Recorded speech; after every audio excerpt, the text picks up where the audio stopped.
سائمت نفسي الحياة مع الناس وملت حتى من الأحباب، وتمشت فيها الملالة حتى ضجرت من طعامهم والشراب، ومن الكذب لبسا بردة الصدق وهذا مسربلا بالكذاب، ومن القبح في نقاب جميل ومن الحسن تحت ألف نقاب،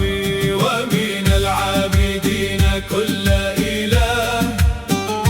ومن الكافرين بالأرباب، ومن الواقفين كالأنصاب ومن الساجدين للأنصاب، ومن الراكبين خيل المعالي ومن الراكبين خيل التصابي، والأولى يصمتون صمت الأفاعي والأولى يهزجون هزج الذباب. صغرت حكمة الشيوخ لديها واستخفت بكل مال الشباب،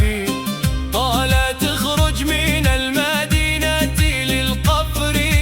ففيه النجاة من أوصابي، وليكن الليل راهبي والشموع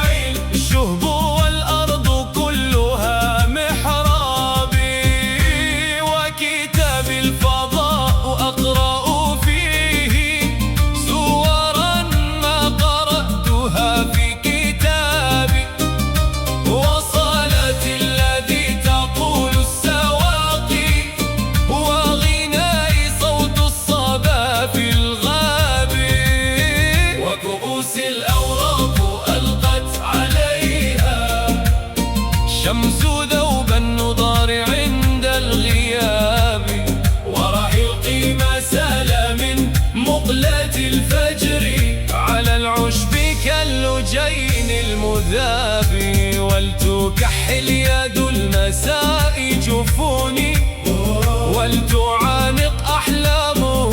أهدابي، وليقبل فم الصباح جبيني وليعطر أريجه جلبابي، ولأكن كالغراب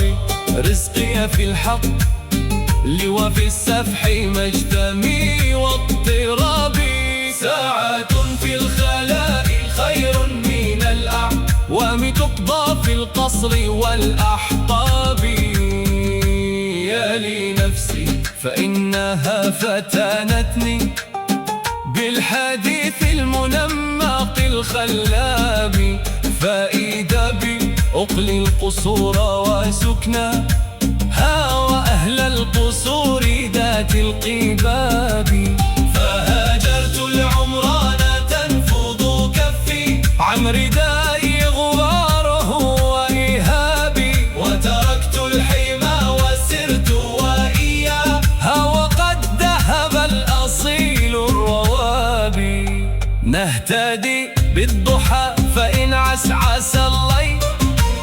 لجعلنا الدليل ضوء الشهاب، وقضينا في الغاب وقتا جميلا في جوار الغدراب والأعشاب، تارة في ملاءة من شعاع تارة في ملاءة من ضباب، تارة كالنسيم نمرح في الوادي وطورا كالجدول المنساب في سفوح الهضاب، والظل فيها ومع النور وهو فوق الهضاب، إنما نفسي التي ملت العمر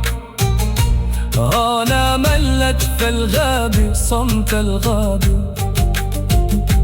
فأنا فيه مستقل طليق